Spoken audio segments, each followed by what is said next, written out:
aspect of connections is the visits of high-level leaders of both India and China to Nepal that lay emphasis on development of their respective countries as well as shared development of the region. The vision of Indian Prime Minister as shared destiny and that of Chinese President Xi Jinping's community of common destiny resonates cooperation and engagement with neighboring countries for mutually beneficial development as the bottom line. This rightly converges with Prime Minister Oli's vision of Samriddha Nepal. Hence, there is an undercurrent where each country places certain issues central to the development of countries, i.e. raising the living standards of the people, rooting out abject poverty, improving the infrastructure, etc. In this endeavor, both India and China look at Nepal not just as a transit route, but an important connection in their larger regional plan. Nepal, though a small power, has also become more conscious of its place in the region and desires to play a greater role, not just as a yam between the two giant neighbors, but act as a bridge linking the nations. However, many debates view the relationship between the three neighbors as a tussle of power. It is often discussed that India's influence is overshadowed by China's presence. The recent Chinese President Xi Jinping's visit to Nepal, the first after 23 years, is largely viewed by scholars as dent to the protective umbrella of India.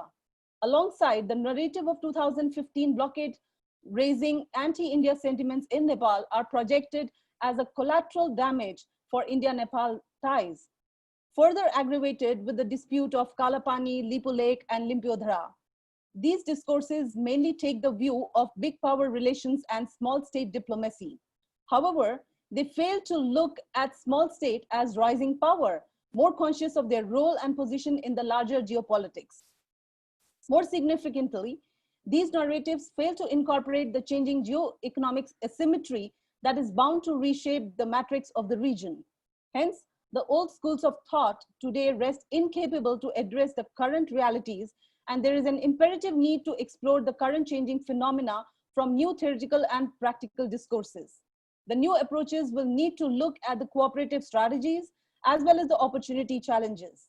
There are new structures and institutions evolving to reshape the paradigm of relationship, which will eventually resolve thorny issues of conflicts. With this in view, the conference aims to provide a platform to deliberate on various issues and questions, like what are the new opportunities of cooperation between India, China, and Nepal? What challenges will the countries face in the backdrop of US-China trade war and the escalated tensions between India and China? What will be the redefined framework of institutions and structures? What kind of connectivity projects will reshape the land across territories? What contentious issues will be the obstacles in future cooperation? What are the potential areas of investment that can build stronger linkages? What role religious connections play in building ties? What is the foreign policy vision of the states to deal with neighboring states? And last but not the least, what is the future for states to have sustainable peace and development in the region, which is the main focus of our conference today. To discuss all these issues and bring in new facets of discourses, today we have very esteemed panel of experts. I would like to start by inviting Ambassador Shambhu Ram Simkhada. Ambassador Simkhada has been through an extraordinary journey of life, academic and professional pursuits, and diplomatic life.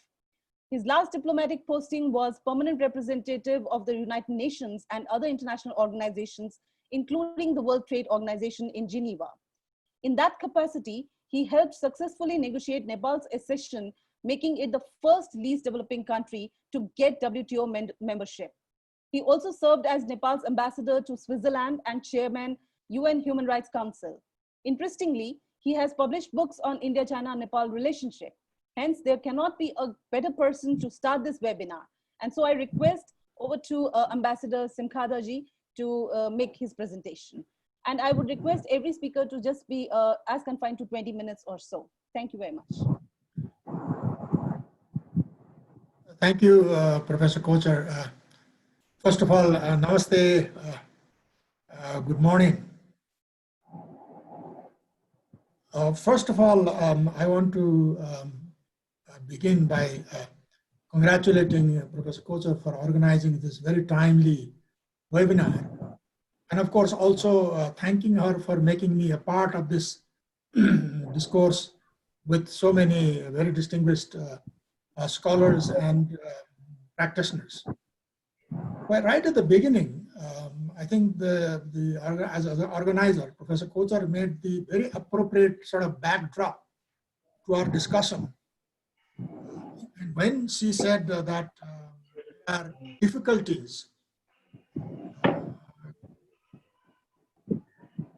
as scholars, this is precisely the time for us to come together and discuss about those issues. And that's precisely what I plan to do. And as a result, this morning, I plan to take my diplomatic hat off and wear my more academic hat. And in doing so, since a long time, I have argued that the central Himalayas and South Asia and this Indian Ocean region is emerging as one of the new epicenters of the post-Cold War global paradigm flux. Many scholars have subsequently written about this and substantiated my initial proposition. And in fact, today, if you look at events from the South China Sea to the Arab world in the Persian Gulf, with China and India as the two major actors on the two sides of the Himalayas and around the Indian Ocean, very clearly spotlight that thesis. So in terms of both space and time, history and geography, India-China-Nepal relationship, the topic of our discourse this morning, in my view, is one of the most defining interstate relations of our time. Elaborating on my recent article, Where Are India-China Relations Heading? I want to share some of my views on three basic issues. One is, how do these recent developments affect India and China themselves bilaterally? How do India-China relations influence the emerging global political, economic, and strategic order? And third, how do they affect and impact the neighborhood, especially countries like Nepal? So to start with, India and China have been ancient civilizations and historically great powers. After a period of relative decline due to internal problems as well as external subjugations, both are now rising to reclaim their rightful places at the global high table. Conceptually, Western experience, which in fact is the dominant scholarship today, on the rise and fall of the great powers, are mostly characterized by wars and conflict.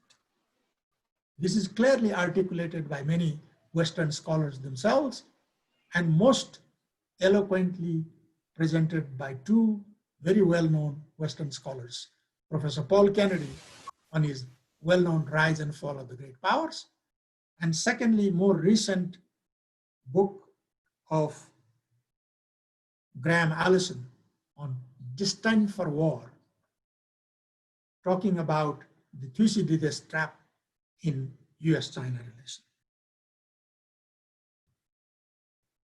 In this conceptual backdrop, do India and China want to follow the pattern as reflected in the deteriorating relations, particularly after their border clashes in Galwan? Or can their leaders of wisdom and courage, President Xi Jinping and Prime Minister Narendra Modi, rise above intellectual and policy pressures from within and outside by liberating, by innovating, and by transforming their relations on the foundations of their own very, very laudable ideas, sees win-win relations and building a community of shared destiny, shared future, and Modi's neighborhood first and Sabka Saath, Sabka Vikas mantras. This is the first important question all statesmen of the world at this particular critical juncture of history, but most particularly in our case, to relate to our discussion, China and India and Nepal must address themselves to. Because after all, what is politics? What is economics? What is security? What is development? What is foreign policy? Or even science? In the final analysis, they are nothing but ideas in such that germinate in the minds of people, especially people in important positions of power and scholarship. But the nature of ideas is such that it can never be seen as singular nor linear. Mankind has made so much progress predominantly on the strength of the power of ideas. But the same power of ideas, when used and misused or misunderstood, have also created great tragedies of history. That's the first point I want to make. Two, how China-India relations develop will not just affect them bilaterally, but profoundly influence the emerging global political, economic, and strategic order. Because retreating from globalization, which they were the initiators and main beneficiaries, the West, most significantly the United States, leading the liberal democratic political economic order and security structure based on the North Atlantic Treaty Organization, NATO, are being driven by core conservative nationalist realist conceptualizations of IR. With this philosophy, the US is currently pursuing the great power character, which as per Western scholars themselves, stands on two basic foundations. First, regional hegemony, not allow any other power to emerge in its own region. And I'm using this as directly as the from the Western scholarship. It represented by the Monroe Doctrine in the past and America First policy today. And second, preventing a peer competitor from emerging as in other regions, capable of challenging the global power dominance. The pivot to the Pacific before and the Indo-Pacific strategy, which I call TIPS. TIPS clearly articulates, and I quote, geopolitical rivalry between free and repressive world order visions, and identifies four main sources of threat to a free and open Indo-Pacific.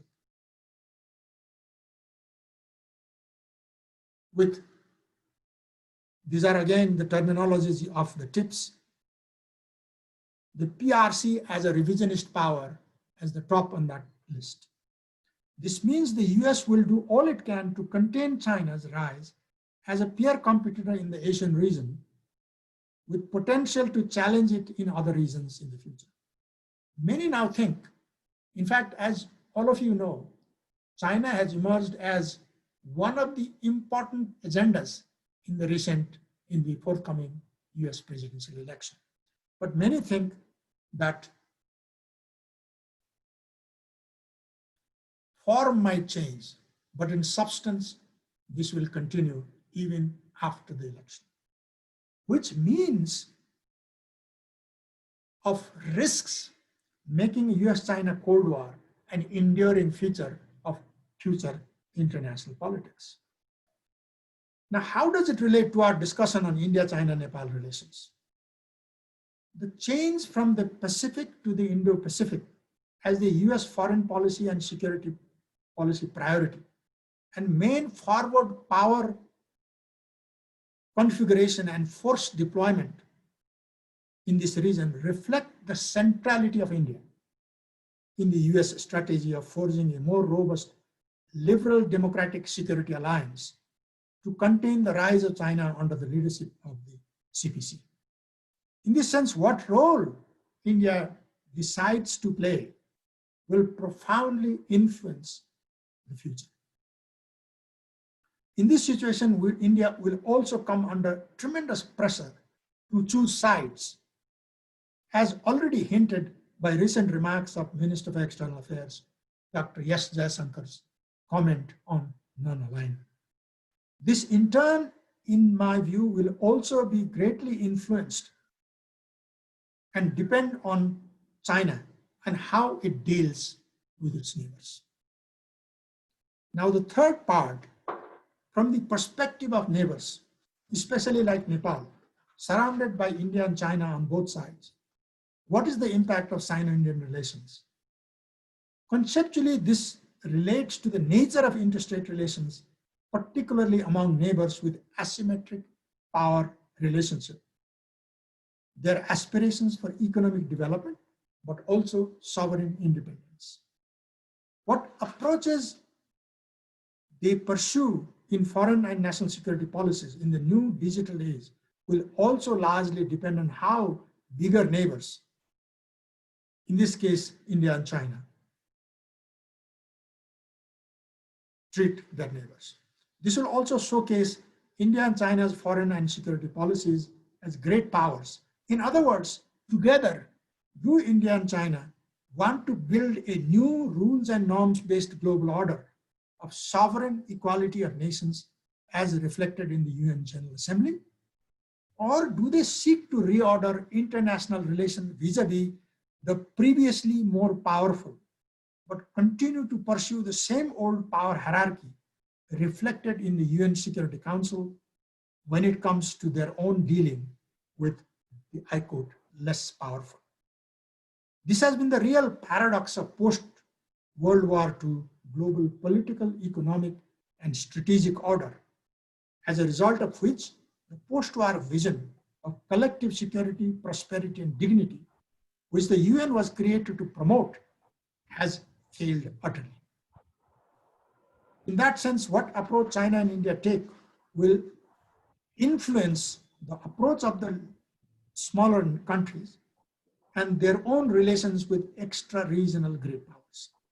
This precisely underlines the serious debate in Nepal on the US-sponsored Millennium Challenge Corporation program.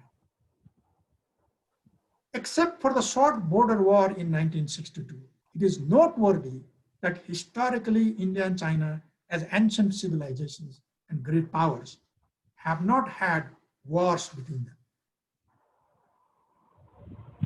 Their cultures may have helped, so well suggested by Paul Kennedy, in the difference in approaches in Chinese Admiral Zheng He's and later Spanish and Portuguese sailors and conquerors. This can also be drawn from the epic wars of Ramayana and Mahabharata in ancient India. The Himalayas must have also been a factor. Now that the ice is melting fast, cultures are changing. Science and technology is making access through mountains and seas easier, widening the scope of Sino-Indian relations. These changes also exposes them to each other directly in a way that has not happened in the past. It is in this context that the significance of the role of Nepal, and of course also Bhutan, as independent, peaceful, and friendly buffers will also come into the spotlight. There is one other extremely significant part of the India-China-Nepal trilateral relations. While many try to showcase the ideological values aspect of the current looming US-China Cold War, scholars like Paul Kennedy and even Samuel Huntington have made no qualms in stressing the fact that it is not the superiority of the values, but military power that enabled the West to dominate the rest of the world after the Industrial Revolution. Consequently, enabling these smaller powers to dominate and subjugate larger nations such as India and China. So unity of internal strength. Many people talk of the whole of government approach in international security. I call whole of nation and society approach, because whole of government alone is not enough. And good relations with neighbors help neighborhood solidarity in meeting any adverse extra-regional influences. There is one final issue I want to highlight in our discussion on India-China-Nepal relations, which I have called the paradox of proximity in international relations. According to this concept, proximity adds vitality in interstate relations, but it also makes relations more complex, demanding greater attention and sensitivity in handling it, especially when there is tremendous power asymmetry. Sadly, Nepal-India relations have long suffered from the lack of understanding of this notion, despite the strength of this relationship. And if current trends are any indications, Nepal-China relations also risk being affected by this paradox. This leads me to suggest that as great powers, China and India will naturally need to pay attention to relations with other great powers. But this must not come at the cost of excellent neighborhood relationship. Friends, let me end with the following reflection. In the summer of 2017, when all of us know Indian and Chinese troops stood eyeball to eyeball in Doklam. In my post-Doklam reflections, included in the book that Professor Kochhar just mentioned about, Nepal-India-China relations in the 21st century, I addressed a question directly to two leaders of wisdom and courage of China and India. And I repeated a question which had been stirring my mind since a long time as a student, teacher, and practitioner of international relations. And let me quote this question. I quote, "With their long history of rivalry and wars, a war between the British, French, Germans, Spanish, Austrians, and Italians today is not only improbable, but even unthinkable. Can we say the same about the major Asian powers, and in particular, the main drivers of the new Asian century? And if not, why not?"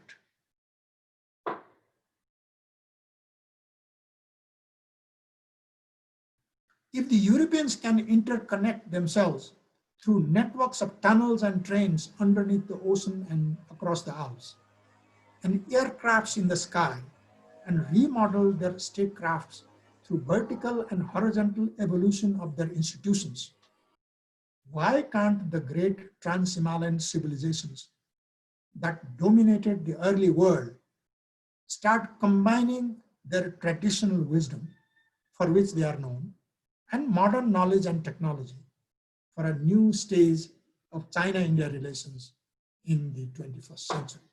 End of quote. Thank God, after Doklam, wisdom prevailed and Xi and Modi met, and the Wuhan spirit started taking India-China cooperation towards a new height. But the spirit started to weaken by the time the two met in Mamallapuram, and the Wuhan spirit started weakening into the Chennai disconnect today. Now, of course, China-India relationship are, as the organizers have rightly phrased, at a new reality, the post-Galwan phase.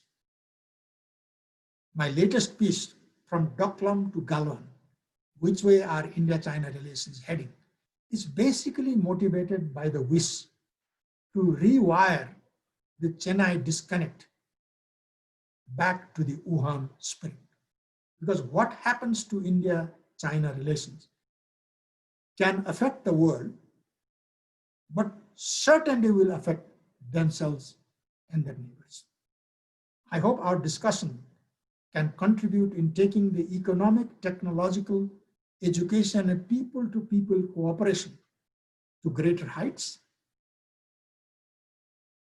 But without disregarding the management of the political and strategic issues that also affect us all.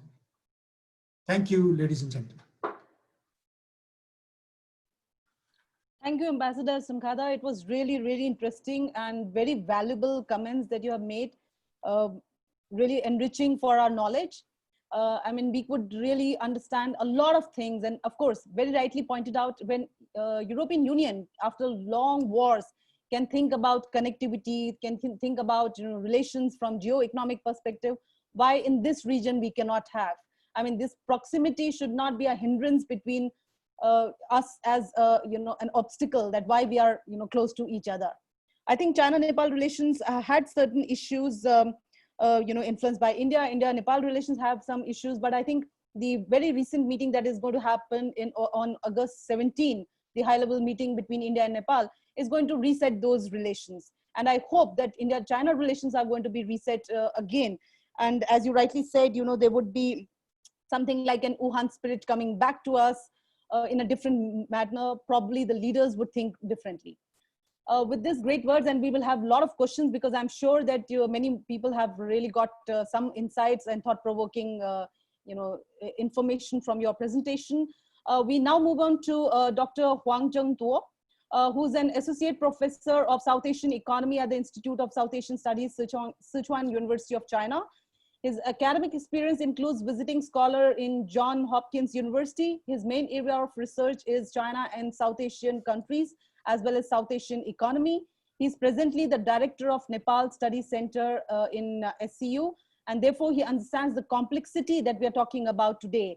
And I have had his personal interaction with him, and I understand there are so many things he understands about what connectivities do we need in this region, and especially between India, China, and Nepal. So over to you, Professor Huang. Okay. Good morning. Namaste.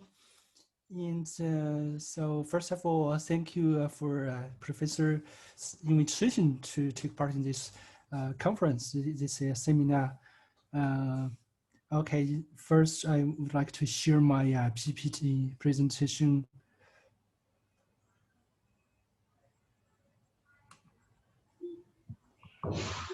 Oh, okay.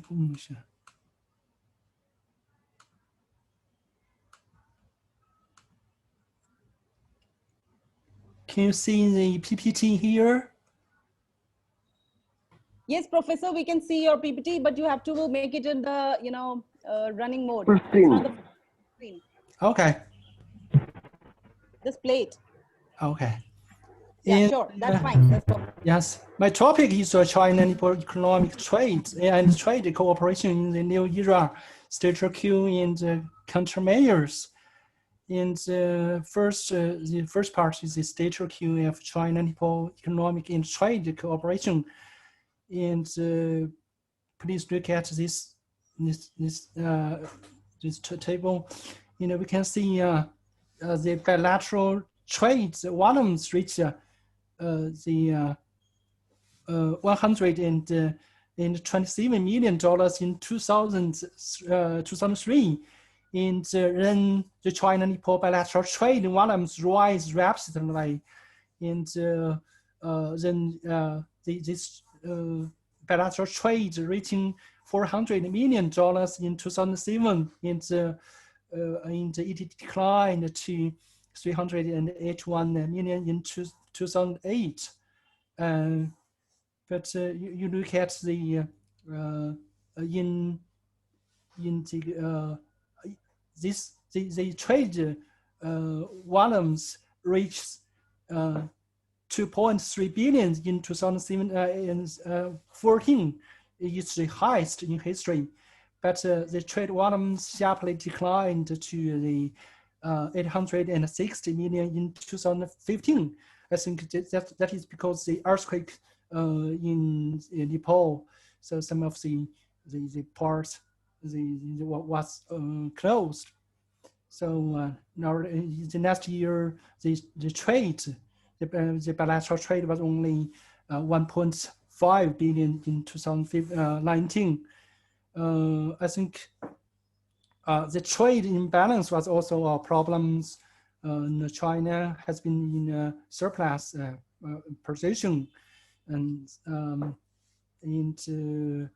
so this is the first. And here, I think the scale of China-Nepal's trade is small, but the potential is great. We compare with some of the other South Asian countries. The China-India bilateral trade was 92.8 billion in 2019, and also the China-Pakistan bilateral trade was 18 billion in 2019, and China-Bangladesh bilateral trade was also more than 16 billion in 2019, and China's Sri Lanka bilateral trade is also 4.5 billion. But China-Nepal bilateral trade was only 2.3 billion in 2014. It is the highest in this history, but last year it was only 1.5 billion in 2019. That means the China-Nepal trade, bilateral trade, is small compared with some of the other South Asian countries. That means also means that this bilateral trade have a great potential in the future.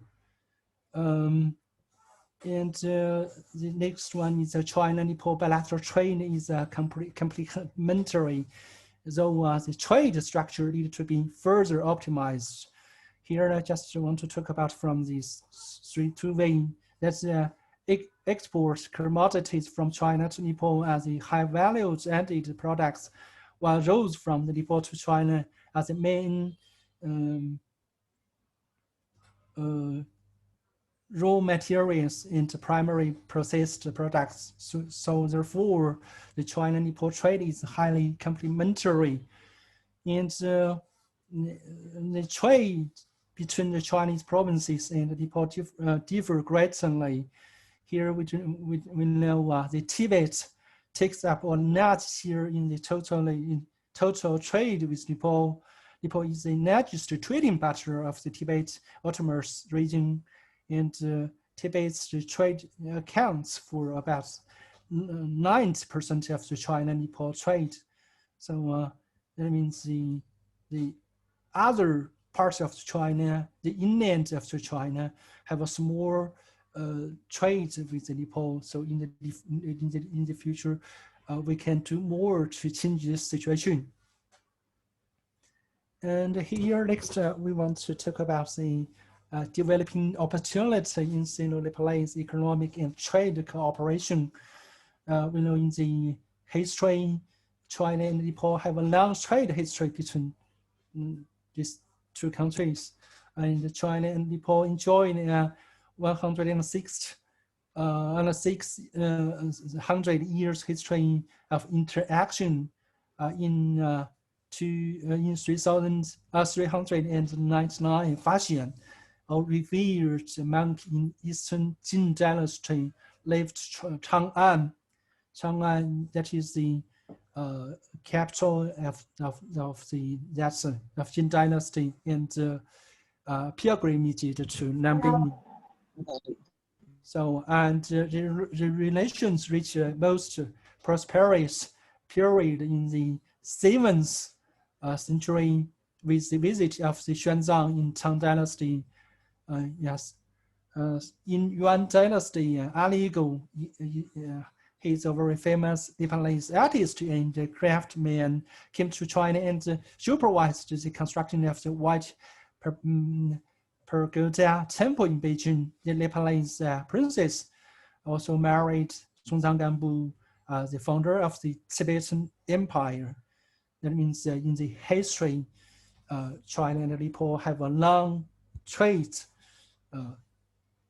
So the second one is second, that is the good political relations between China and Nepal. So Nepalese king and prime minister visit China many times, and also Chinese, also some politicians and some other also visits Nepal many times. We know Premier Zhou Enlai visited Nepal twice, and at the end of the 1996, Chinese former President Jiang Zemin conducted a state visit to Nepal in July 2002. The Nepalese king also paid a visit to China, and the Prime Minister Wen Jiabao visited Nepal in January 2012. And especially in 2016 and 2018, and the Prime Minister of Nepal, Ali, visit to China. Chinese President Xi Jinping used to talk with Prime Minister Ali, and Prime Minister Li Keqiang, Chinese Prime Minister Li Keqiang also held a talk with Prime Minister, and especially in March 2016, the Prime Minister Ali also visited Sichuan University and also give us a very wonderful speech and to some of our teachers and students. That is very that is our pleasure to listen to this speech. In April 2019, the Chinese president of the president of Nepal finally paid a state visit to China and attended the Second Belt and Road Forum for International Cooperation. And especially Chinese President Xi Jinping paid a state visit to Nepal in October 2019, and the two leaders issued this Sino-Nepal joint statements elevated the China-Nepal comprehensive cooperation featured everlasting friendship to strategic partnership for cooperation, featured everlasting friendship for development and prosperity. So I think the visits of Ali and Banerjee to China and the visit of Xi Jinping to Nepal were very important moments in the history of China and the Nepal relations. And the next one is a good economic developing environment based on the Nepal's gradually stable domestic political situation. We know Nepal promulgated a new constitution in September 2015, and also Ali was re-elected as the prime minister of the government in February 2018. I think under the leadership of the government, Nepal is moving forward economic and social prosperity.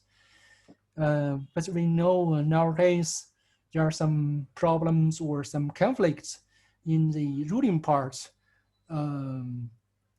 Some political analysts say they are fighting for position or fighting for power, but the co-chairperson of the ruling part, Platanda, used to say, we are not worrying for any position.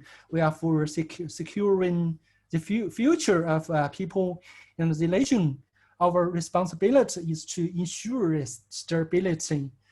So I think in the future, the ruling part will deal with this problem and will unite again and to lead the Nepal, the whole people, whole country to a prosperous future. And I also think the economic development of Nepal require investment from home and abroad. Yes, I think a stable and healthy investment environment can attract more domestic and foreign funds. So that's the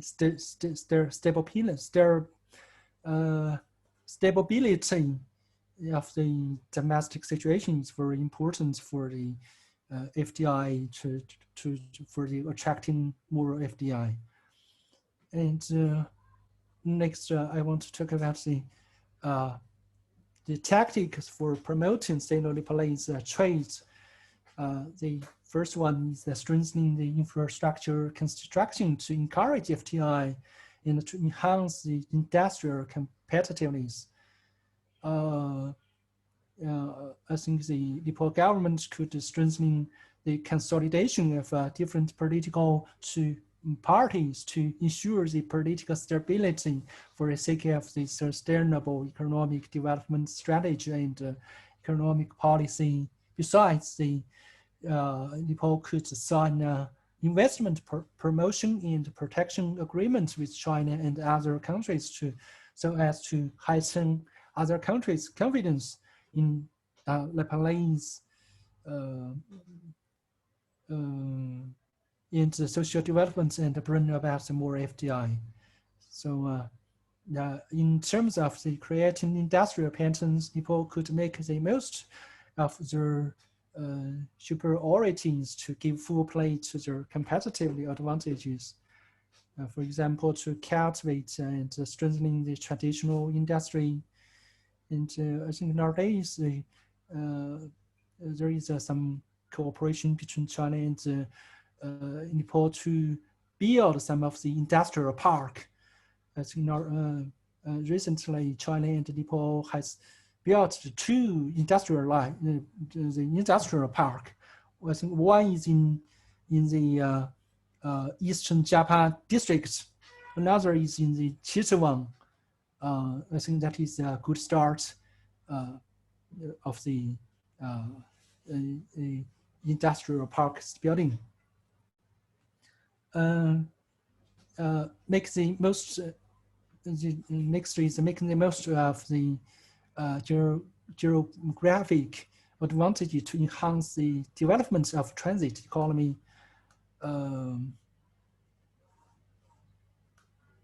I think just as we know Nepal is located between China and India. Yes, this location sometimes is a big challenge, but you know, at the same time, China and India are the most energetic economic power in the world. Yes, so which brings a great people, great geopolitical advantage for Nepal.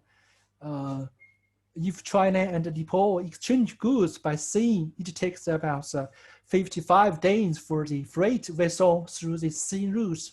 If by Qinghai Tibet runway from the inland to Sikars, then to Nepal by the highway, it only takes 7 to 11 days. Yes, so that will significant reduction of the logistics leads to the decrease logistical cost and quick circulation of capital, and the trade between India and China will also benefit much from this laneway. As the extension of the Qinghai-Tibet railway to the Sino-Nepal border and the construction of the Yunnan-Tibet railway and the Sichuan-Tibet railway, I think the time and cost of goods trade with the will be decreased substantially. And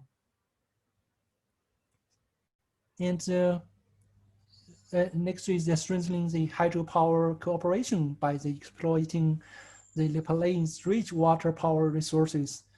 We know Nepal have a net of rich. Nepal have 4 major river systems are supposed to have a hydropower reserve of 18.4 million kilowatts. But these hydropower resources are fully, if these hydropower resources are fully exploited, they can meet Nepal's demand on energy. Also, sometimes they can export its energy to the other countries. And next is strengthening the cooperation with Nepal in the tourism and other aspects. Nepal have a lot of the wonderful tourism resources. So China, just like the Lumbini, have been deemed as the holy place by the more and more Buddhists in the world. So China also have rich tourism resources. So these two countries can have some cooperation in this way. So, but Nepal have compared with some of the other well-developed tourism countries, just like South Korea or Thailand, Nepal has much space to do. And the next one is to give full play to the roles of non-governmental organizations in Sino-Nepalese trade cooperation.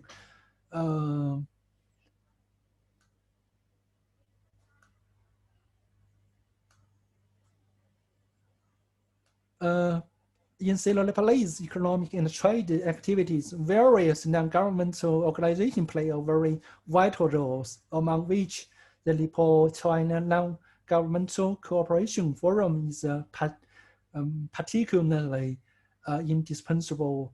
Ever since its foundation in 1996, it has become the important channel for closing bilateral economic and trade cooperation, and provides entrepreneurs of both countries with platform of mutual understanding and cooperation. So that is my presentation. Thank you all. Thank you all. Thank you.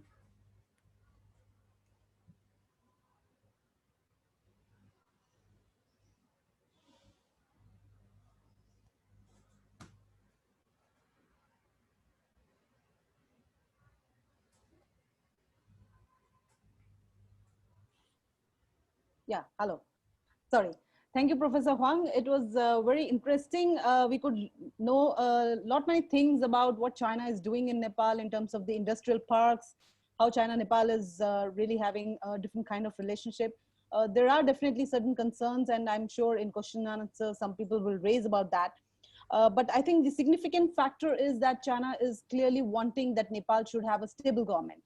I mean, the infighting that is happening between NCP is a cause of worry for the Chinese, and I'm sure is a cause of worry for Indians as well.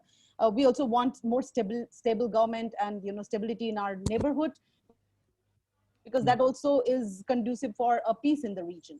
So before we take up question answers, let's move our next speaker, who's Major General M. Vinaya Chandran, who's retired and who had been a faculty member in the National Defense College, New Delhi, and is an associate member of the Chatham House, London. He's an external faculty with University of Madras and National Defense College.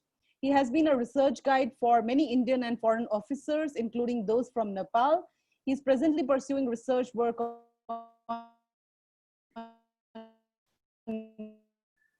Over to you, Major General. Thank you, Professor Geeta. Good morning, friends.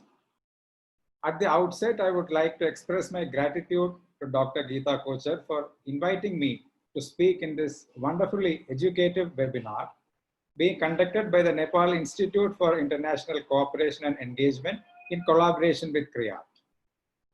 Ambassador Simkhada and Professor Huang gave a great perspective on India-Nepal-China relations, and I will take off from there. I'm going to talk to you on importance of Nepal in China's foreign policy. In case you are wondering why an Indian is talking about Nepal and China, let me clarify that my PhD dissertation is aimed at finding how Nepal and India can smooth out the political differences and get into a mutually beneficial relationship. The most common Indian narrative regarding growing Nepal-China relations is that China's intention is to reduce Indian influence in Nepal and make Nepal a permanent strategic threat to India like Pakistan. I do not agree with this. My argument is just the opposite. I feel that China is getting close to Nepal in order to get close to India. For the time being, it appears to be a strange argument, but let me explain my point of view based on a Chinese narrative. Nepal and China have had a fluctuating relationship for many centuries. They signed a boundary agreement in 1961, and thereafter, the bilateral relations improved considerably. China began investment in building infrastructure and Confucius centers in Nepal, especially close to the Nepal-Indian border. Nepal has also joined the Chinese BRI project. The economic relation between Nepal and China is likely to remain one-sided, as Nepal is too small a market for China to make any worthwhile profit. Geographically, Nepal's overseas trade is linked through Indian land route and ports. India is also Nepal's largest trade and job market. China too can obtain optimum returns for their investments in Nepal only if they get an access into Indian market through Nepal. For long periods in history, China treated Nepal as a near barbarian nation which should be controlled in order to keep Chinese periphery stable and peaceful. In current times, it has changed, and China sees Nepal as a conduit to South Asia. India and Nepal are geographically contiguous and have had ethnic and religious similarities for many centuries. Nepal, being a landlocked country, has had India as a major trade partner and has been dependent on land routes and seaports of India for trade with other countries. India has occasionally been imposing blockade on Nepal's trade in order to put political pressure, and to mitigate this pressure, Nepal has been looking up to China, who has agreed to provide an alternate trade route through Tibet and mainland China. Chinese investments in Nepal has been focusing on connectivity to enhance trade. The political dispensations in India and Nepal have been finding ups and downs in their relations, and Nepal has been allowing China to exert not only economic but also political influence as a means to put pressure on India. Who does not want China's influence to increase in their neighborhood? India does not want. Lately, Chinese investments in Nepal has increased considerably, incongruent with the returns China can expect. Historically, China is not known to invest anywhere without assurance of adequate returns, and Nepal is too small a market for China to get such returns commensurate to their investment. China is very sensitive about ensuring stability and security in Tibet, and political influence over Nepal is very important towards achieving this goal. China has been using a combination of economic incentives interlaced with aggressive diplomacy to secure influence over Nepal. Even though it is very clear that Nepal can augment economic development of Tibet, a few Chinese scholars have been highlighting the importance of Nepal as a transit economy for China, opening up the markets of India and further to other South Asian countries. China can make substantial economic gains only if Nepal acts as a transit economy and provide China inroads into the very large market of India and rest of South Asia. Chinese scholars Tao Li and Yonghong Dai wrote a research paper on Nepal's political situation and China's strategic options in the South Asian Quarterly in 2010. They elucidated the importance of Nepal in China's foreign policy, and their paper was cited and appreciated by many. The paper brings out what China is looking for in Nepal. Now, I will bring out the important issues covered in this research paper. Firstly, China's strategic consideration is to rely on Nepal to expand regional cooperation between Western China and South Asian countries and to open China's land access to the Indian Ocean through Nepal. Secondly, historically, Nepal has posed a hidden danger to the security and stability of Tibet. Now and in future, Nepal is the strategic buffer zone between China and India and the strategic support for curbing the Tibetan independence forces. From a geopolitical point of view, Nepal has important strategic value and practical significance to China. Nepal can not only promote the stability of China's western frontier and national sovereignty and security, but also form a strategic interaction between its re-export economy strategy and China's Western development strategy. The government of Nepal has established that Nepal will be transformed into a re-export market between China and India. In Nepal's view, they will benefit greatly by becoming a bridge between China and India. Moreover, the integration of Nepal with the fast-growing western part of China will help to raise the country's image and its economical and political status. The Asian Development Bank is also positive about opening the South Asian land corridor and establishing the Nepal-India-China trade corridor. Nepal can play the role of a middle country in trade between China and India if it can complete and provide viable north-south channels. This will undoubtedly be of great positive significance to Nepal's economic development. Let me remind you, I am reiterating the points from the paper of the Chinese scholars. Development of Nepal into China's international corridor connecting South Asia and China and South Asia Free Trade Area first demonstration zone. Following the example of six-party talk mechanism on DPR Korea nuclear issue under the name of the United Nations, a multilateral platform should be set up with the political forces of United States, India, and Nepal, and to participate in the future peace process of Nepal.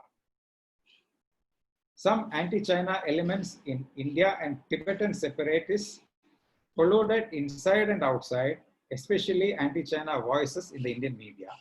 If China can win Nepal's support, it will not only undermine the efforts of India and the United States in using Nepal to contain China's ambitions, but also reduce the risk of further complications of China's Tibet problem. Therefore, China should be adept at taking advantage of Nepal's wedge role in relations with India. The success of this strategy will strongly promote the establishment of China's Southwest safety valve and thus support China's Indian Ocean diplomacy. None of the more mature regional and sub-regional cooperation mechanisms in which China is involved at the moment covers any of the South Asian countries. Remember, the paper I'm referring to was written in 2010.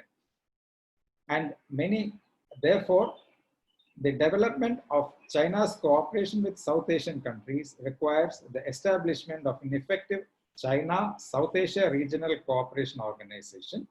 And as a first step, regional cooperation between Sichuan, Tibet, and Nepal is another option.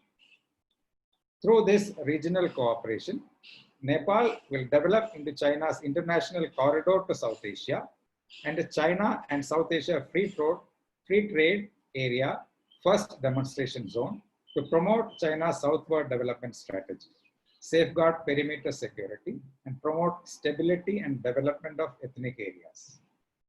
The last point, further work with Nepal to build Kathmandu-Birganj railway, which is connected to the Indian Railway to reach the port of Calcutta, New Delhi, and Mumbai port.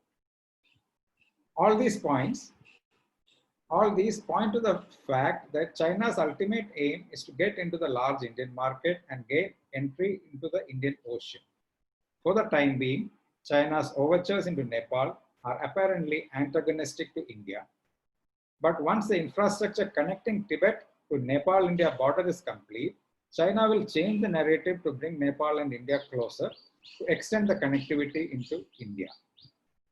I would like to conclude my discourse by accepting that connecting Chinese and South Asian markets can definitely turn out to be beneficial to all in the region. But the sequence of steps taken by China by first creating a rift between neighbors for a strategic gain before letting them enjoy economic freedom may lead to much longer time taken by Nepal and India to develop economically. Thank you.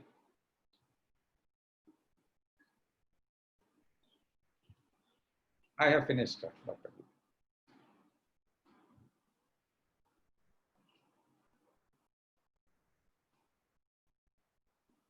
Dr. Geeta, you are muted. Yeah, hello. Yeah, no, because the control is somewhere else and I can't unmute on my own. So sorry for that. I think I should ask them to unmute me for permanently.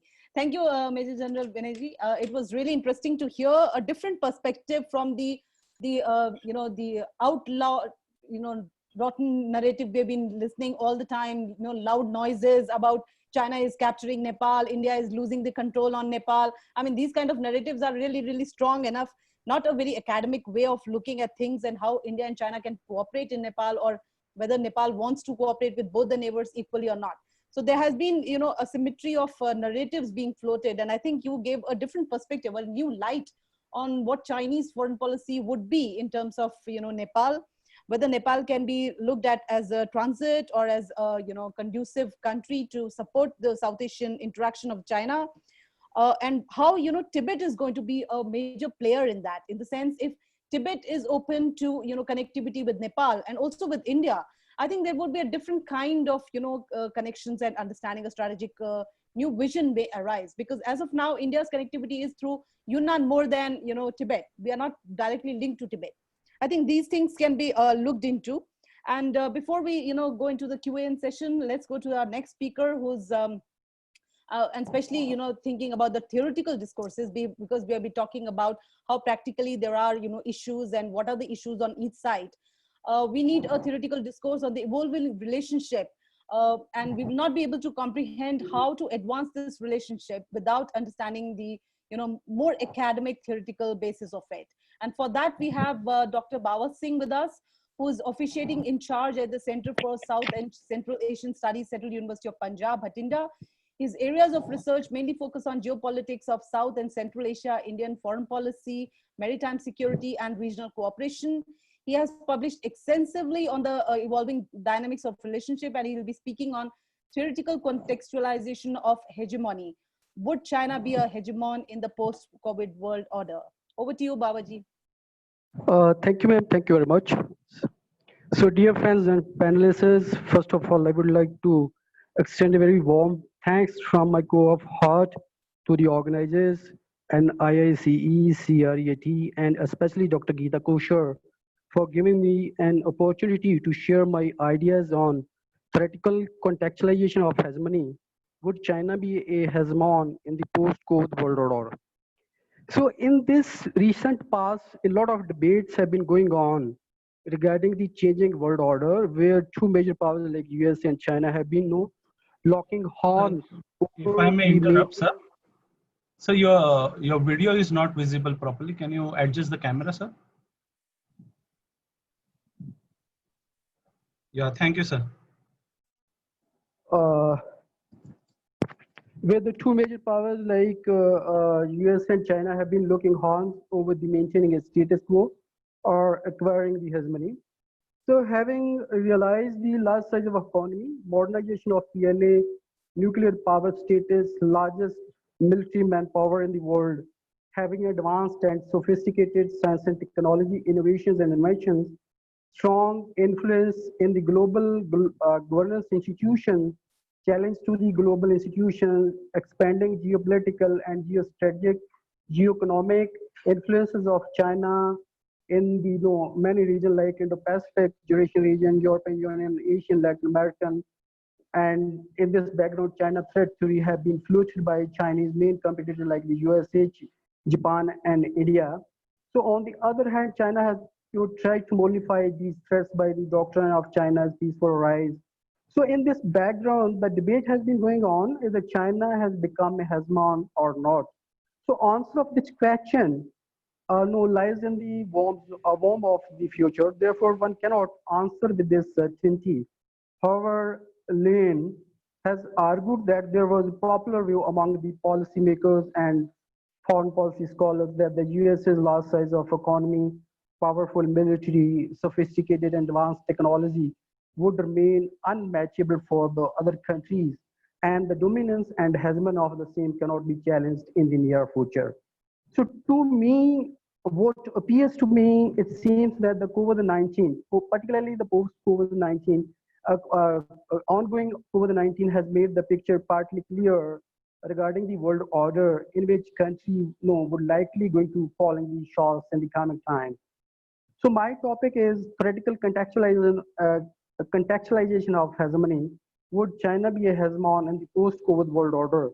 So for the facilitation of understanding, I have divided my talk in 5 parts. So first part is dealing like the theoretical foundation of the hegemony. Second part is locating hegemony in the Chinese foreign policy. Third part would deal with the Chinese threat theory. And fourth part, likely to cover Chinese reciprocation as case for rise. And the last part, which is basically regarding Chinese hegemony in the 21st century or a post-COVID world order. So in first part, I'm dealing, for the most of the scholars, hegemony refers to supremacy. However, it is multifaceted term which is lacking the conventional definition. So therefore, it has been interpreted from multi-dimensional perspectives, depending on the ontology and epistemology.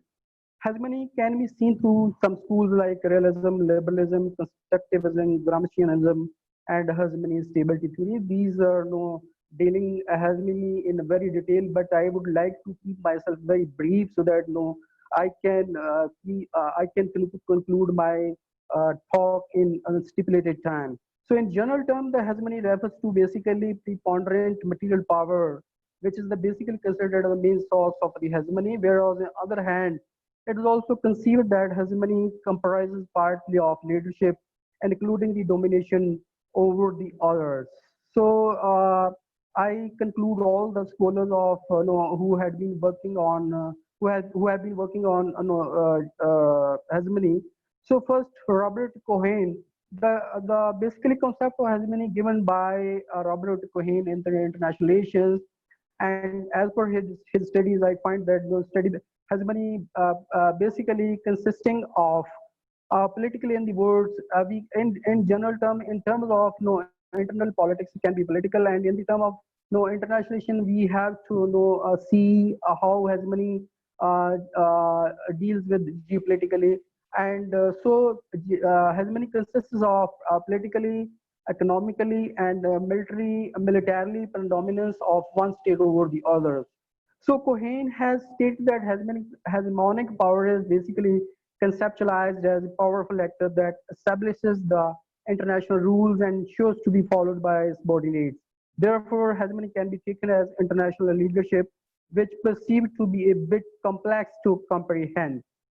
And Stiles has argued that hegemony can be understood in terms of domination and can be taken as predominance of one state over its peers. So basically, main meaning of hegemony here in context of only in peer group, I mean like China cannot be equated with the preponderance of Nepal or those small countries.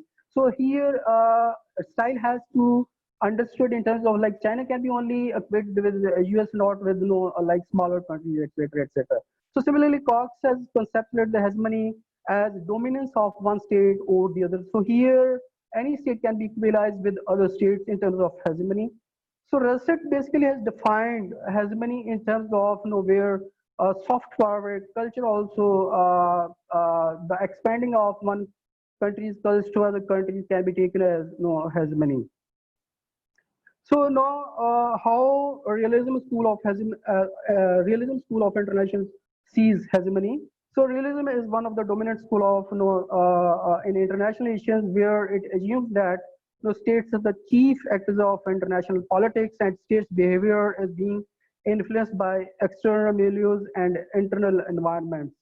So there is no international law or world government that manages the international affairs between or among the national actors.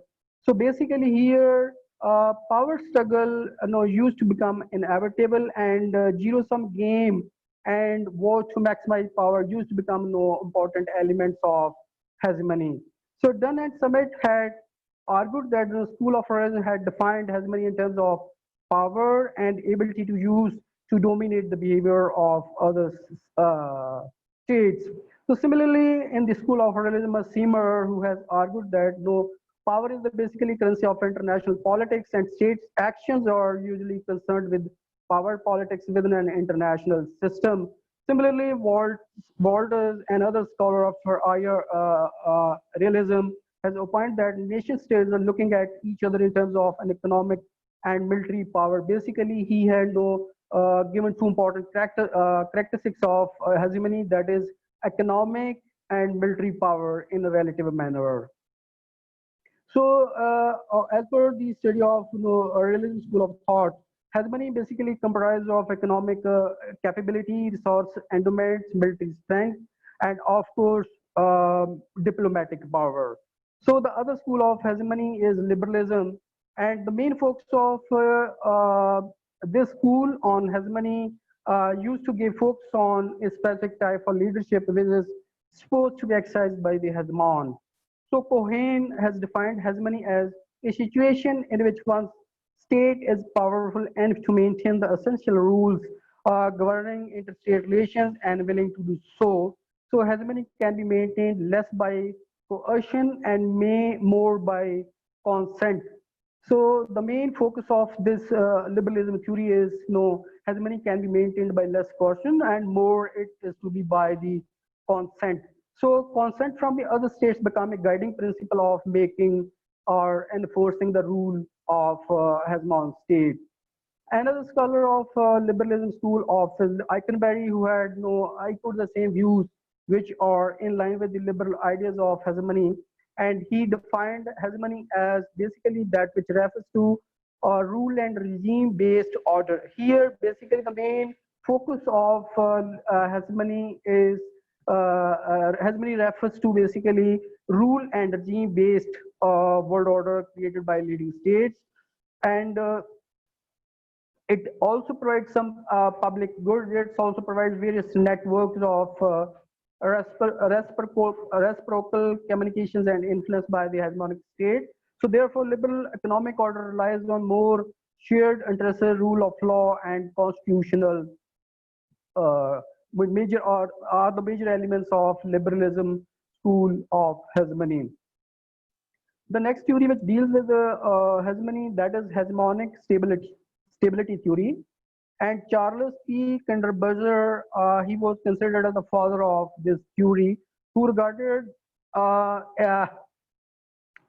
this theory argues that the order is created and maintained by hegemonic state, and hegemonic stability theory shows that the international system would likely to be remain more stabilized when a single country is dominant world order in terms of hegemon.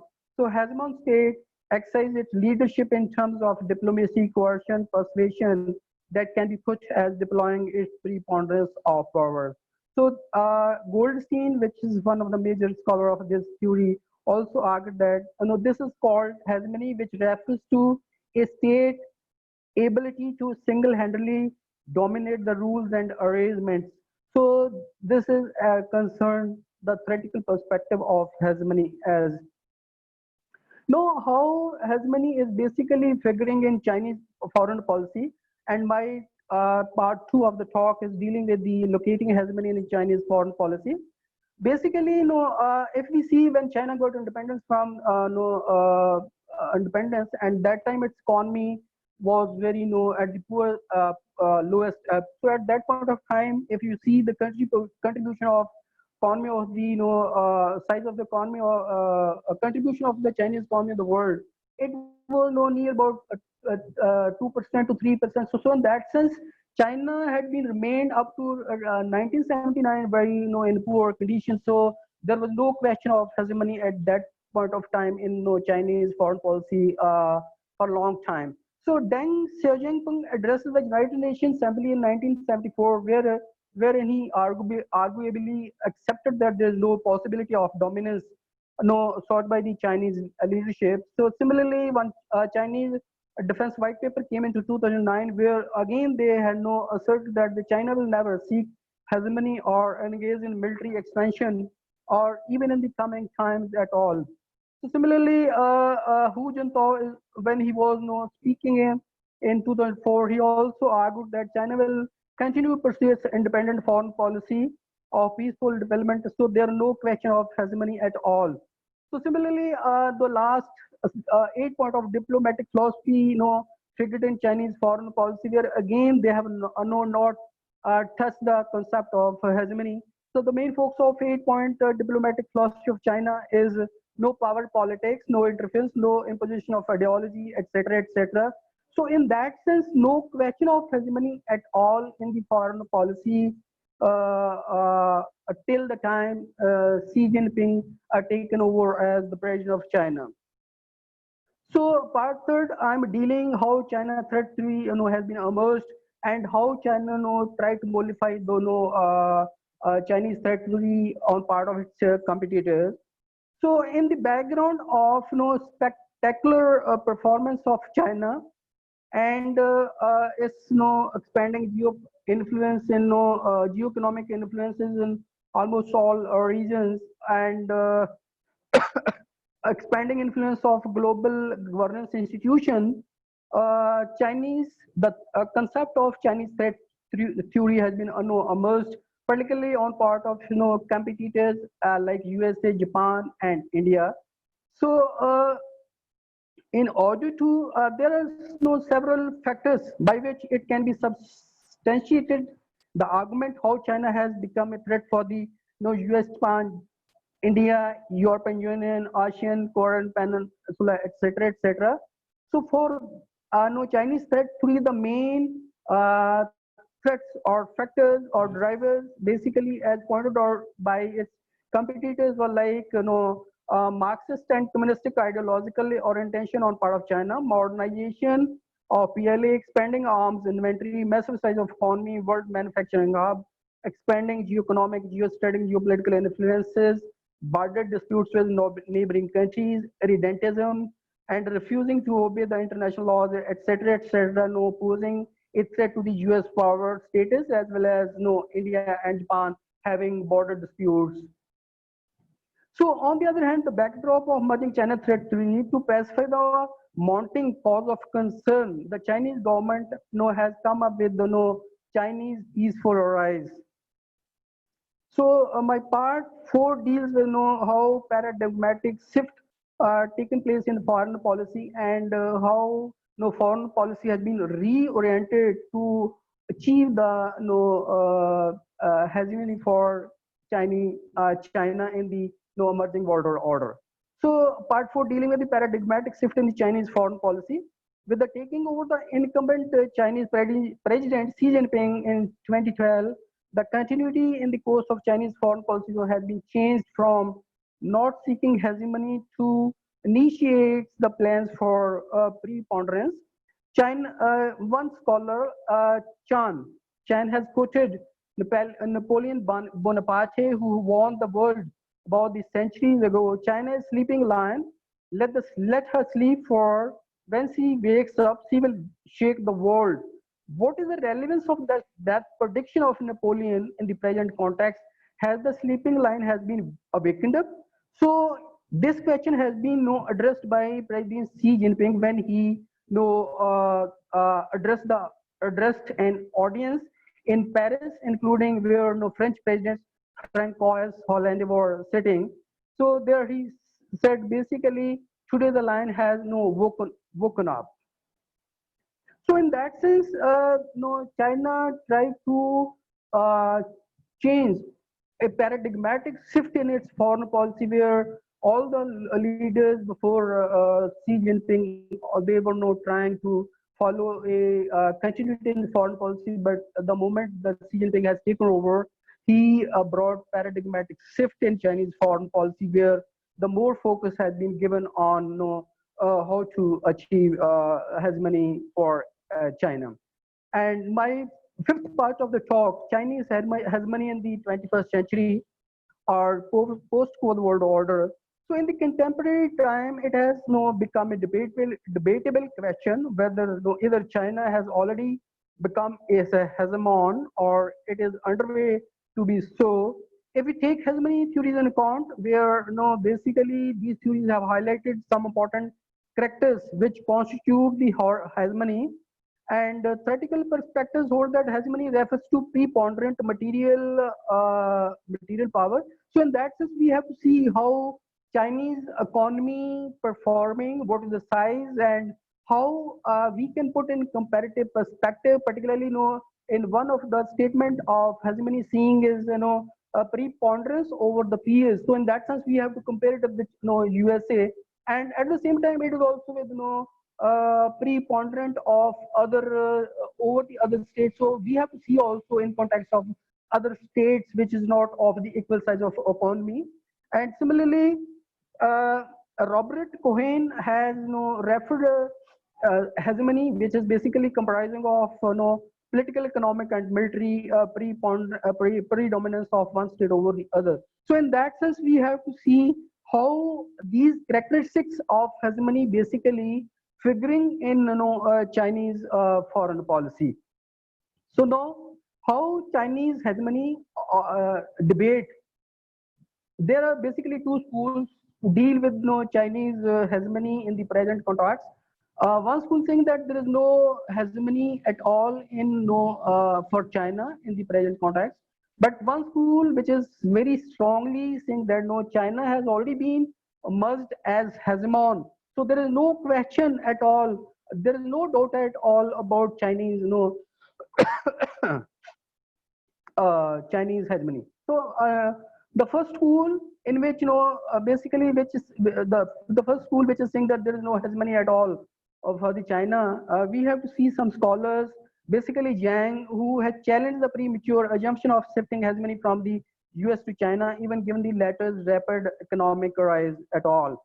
Beckley, one another scholar who also believes that US power is durable and unipolarity will remain as long as China basically practicing capitalism and globalization.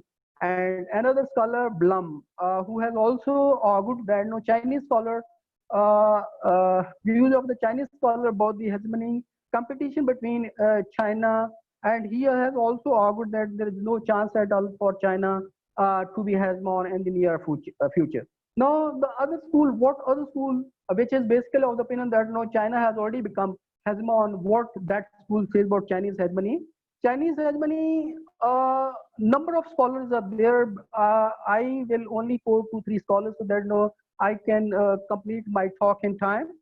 I can complete my talks in stipulated time. So this school, the major scholar is William, who has argued that China geopolitically likely to dominate the 21st century, as 20th century has been dominated by America and 19th century has been by UK. So 21st century likely to be dominated by China, given its size of economy and many other dynamics.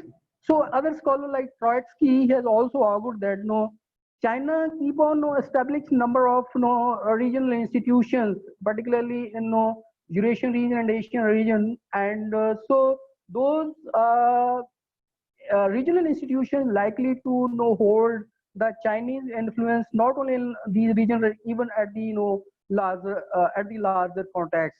So another scholar, Cohen, he has also argued that number of financial institutions, the influence of China has been increasing, and even some institutions are established by China, and some institutions like a communication channel also one of the important element of hegemony. So in that sense, Belt and Road Initiative, in which around about 70 countries of the world have been taking place, and if you take investment of Belt and Road, I think it is larger the size of, if we put together the economy of South Asia, and it is more than the size of South Asian economy only on Belt and Road. So in that sense, we can imagine what the how China has been investing in these kind of projects. Other scholar Kim, who has assertively argued that China has continued to threaten the US hegemony in the world in general and East India. So number of scholars are there who have been arguing that China has already become China has already become hegemon. So in that sense, China really, given its size, military, science and technology, innovations, inventions, trade, balance in favor of China, we can generally say China has already become a great hegemon of the world. And the most important one more scholar, Motohiro, and he was of the opinion that technologically monopolization has been emerging. So in that sense, China is also emerging in this sector also. So in that sense, Chinese hegemony have been accepted by many scholars, who have been of the opinion that China has already become hegemon. So how China has really become? So we have to see some factors, and some scholars like Robert Cohen, who has of the opinion that economy, military, and politically, these are the three major components of hegemony of the country. So if we take the size of economy of the Chinese economy, if you go back when it got independence, that time it's contribution the size of the world economy only about 2 to 3% according to some British historians. But if you take right now what the contribution of China in the world economy, that has been increased exponentially and likely to catch US in the very near future. Why? Because the size of US economy right now is basically of 20 trillion US dollar, whereas on the other hand, China has been also moving very fastly and catching up very shortly, and it has been reached to around near about 15 trillion US dollar in key terms. So one study of PW Center, which is that. Okay, ma'am, I'll conclude very shortly. Yeah, so its size of economy has increased exponentially. Its trade deficit, with particularly if we can take only USA, around about 425 billion US dollar trade is in favor of China if we compare China and USA. So similarly, militarily, if we see militarily, Chinese military power is the largest in the world, having around about 2.2 million people in it. And if you see inventory, a modernization of a PLA have been taking place. And if you take its navy only, it's if neighboring country, I think major of the navies of the world, 4 major navy of the world, only Chinese navy is equalized. So in that sense, militarily, it has become very strong. And if we take geopolitically, in almost all regions, in Indo-Pacific, Asia, Eurasia, European Union, Latin America, its geopolitical influence has been expanded like anything. And similarly, if we take global governance institutions, and it has been 4 major UN alliance has been headed by China, whereas on the other hand, other major permanent members only heading one each. So in that sense, global governance institutions, the Chinese influence has been increasing.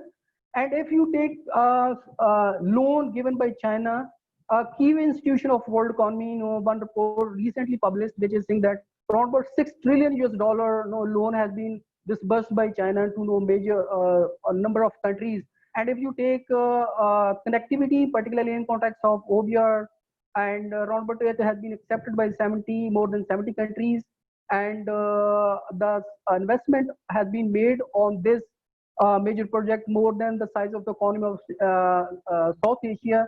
So in that context, I think Asia has been moving in the direction of 18th century.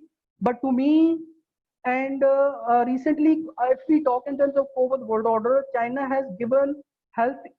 China has pursued world health diplomacy, and around about 100 countries have been provided with medical teams, medicines, etc., etc. So in that sense, the perception of China has been changed, particularly among the countries who are badly affected by COVID-19. So in that sense, China has made its good place in the world order, and in the coming time, I think the way its economy, its military has been moving, and very shortly it will catch up with USA. So at this juncture, with certainty cannot be said it would become, but the trends have been seen during the over the 19. It partly cleared the picture that China in the coming time calling the shots and would become world hegemon. And but as far as the theme of webinar is concerned, China, Nepal, and India, I think China and India have to cooperate significantly. And in case if these two countries address the concerns of each other and cooperate positively, and Asian century is very near to Asia, but if they keep on conflicting, and I think again Asian century would be the dream of Asian century would remain elusive, and again Asia would be led by the European countries. So therefore, my submission is although China is going to calling the shot in the coming time, and at the same time, China has to address the neighboring countries concerned and cooperate positively so that it can take the countries into confidence and seek the cooperation of other countries, and so that connectivity and multilateral cooperation heightened in the Asian region, and particularly among these two countries. And the dream of Asian century basically depending on the cooperation of these two countries, and these two countries come forward and lead the world. Thank you very much, ma'am. Thank you, Dr. Bawaji. It was interesting to know because see, we have been really pondering over, the China threat. There are a lot of concerns for the neighboring countries, what kind of power China will become, whether it will be the kind the Americans are a hegemon, or will it be a more benign kind of a hegemony. I mean, these are the concerns very critical for most of the neighboring countries. And increasingly when we see, there are, asymmetry of power in the, whole of South Asia as well as in the Asian region. We really do not know whether giving one power, which is becoming a very giant power, that is China, a control, will it be leading to a much more, powerful dictatorial kind of a rule, which is more of a hegemonic rule, or will it be cooperating with the other neighbors? Though President Xi Jinping has constantly been saying that we want a community of shared destiny, which also means that we want a community of cooperation. And Prime Minister Modi, who's again another powerful leader in a very large country like India, is talking about shared destiny, which is like there are spaces where we can cooperate, and we do not want our disputes to go into, our differences to go into disputes. And these disputes are not conducive for any of this, neighboring countries, or as well as for the entire region. And hence, this is very crucial issue for whole of Asia, not just of, small powers in the Asian region, but whole of Asia, that how do we want to manage our relationship? What kind of a new international order we want to create? And especially very significantly for the small power who would feel that, there are quite possible chances that we would fall back to the older ways of doing things, where, the big powers take control of their territories. There is expansionist territories, expansionism as a rule comes into play, or, the big powers, engage in certain kinds of wars to take control of the territories. And hence, the territories get dissolved into the big power state. And these concerns are very genuine when we really talk about a new kind of relationship. But our concern is more on what kind of, relationship China is unfolding with kind of Belt and Road Initiative, with the RCEP, because India is not yet a partner, though Nepal has already joined that, the BRI. So where that network or that connectivity will help us evolve a new functional approach to relationship, rather than, engaging in border disputes, engaging in geopolitical tussle, whether we can think about a new functional approach where, our economies are interdependent, which are already there, which are growing, interdependencies, and that will be conducive for us to resolve any border or territorial issues. So thank you very much, Bawaji. We are going to next move to our, next speaker. Though we were supposed to have Professor Zheng Xiangyu, but I think he has certain issues. But on behalf of it, Dr. Zhou Chengxin is going to speak. he probably is going to highlight on the corridor, proposed corridor between the three countries, connectivity as a reality and push for development as an agenda. And I hope he would be giving more insights about what China is thinking in terms of its BRI, in terms of new thoughts that is coming about digital Silk Road or the health Silk Road. Over to you, Professor. Okay, thank you, Professor Geeta. Can you hear me? Thank you, Professor. Good morning, everyone. Can you hear me? Yeah. So yes, please continue. Okay, thank you. Yeah, I'm the research associate in ISAS Australian University. Yes, Professor Geeta mentioned because of the Dr. Zheng has some other things. So I, on behalf of the Dr. Zheng and Professor Liu, give a speech about the China-Nepal-India economic corridor, exploring its possibilities. As a case, and then I want to explore the sub-regional cooperation. First part is about the trilateral corridor. It includes three parts. The first is it is as a shared opportunity. The second part is a possible roadblocks, and the third is a way forward. Three countries join hands for a better future. We know from the geography, we know the Sinai economic corridor is between the CPC in the west and the BCIM in the east part. In 2015 May, President Xi Jinping proposed this China-Nepal-India economic corridor during the Prime Minister Modi's China visit.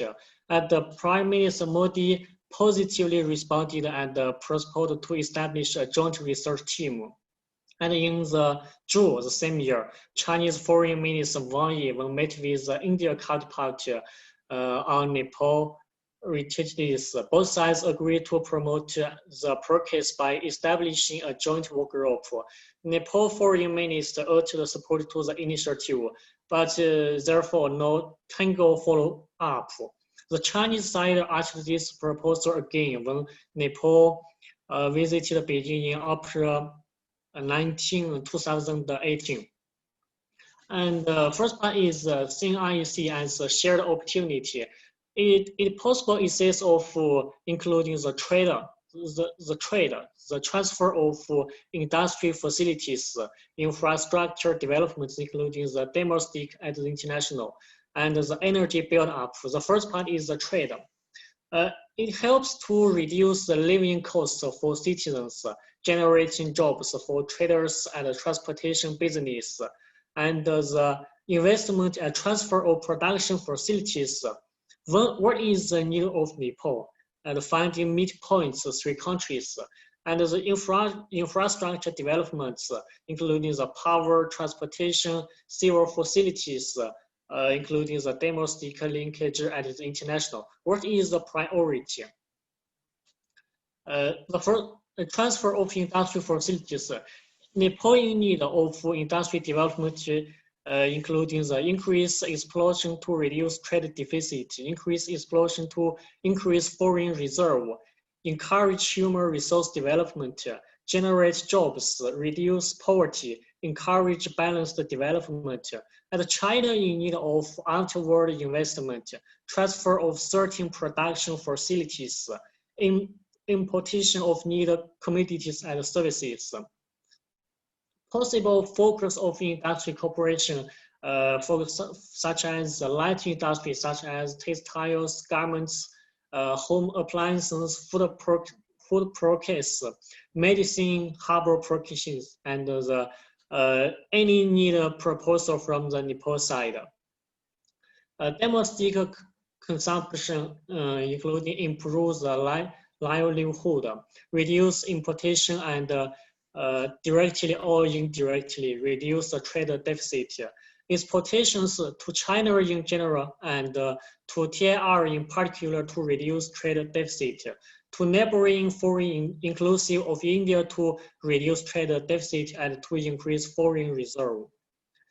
The second is transportation facilities in domestic and international, including China-Nepal highway, China-Nepal railway, and domestic transportation facilities of Nepal, those for an enhanced linkage of plain and mountain areas in particularly. What will be the priority? And next part is roadblocks. Maybe it's political mistrust. There might be a mistrust, but it is not between China and Nepal. It is between India and its two neighbors, more from India's side. China is ready to cooperation in Himalaya region in any level, be it bilateral, trilateral, multilateral, or regional. Nepal is active, while certain hesitance due to understandable reasons is no surprise. Proactive inputs from Nepal side on specific projects is of very big significance, but India is reluctant due to unknown reasons. China is not going to pursue a sphere of influence in Himalaya region. No geopolitical competition is going to be introduced into. And China seeks neither monopoly or immediately returns. China is not going to pressurizing Nepal to start the NIICE. Since Nepal's presence is very understandable and win-win cooperation cannot be imposed, Nepal's input is much needed, and also trilateral negotiation is needed now.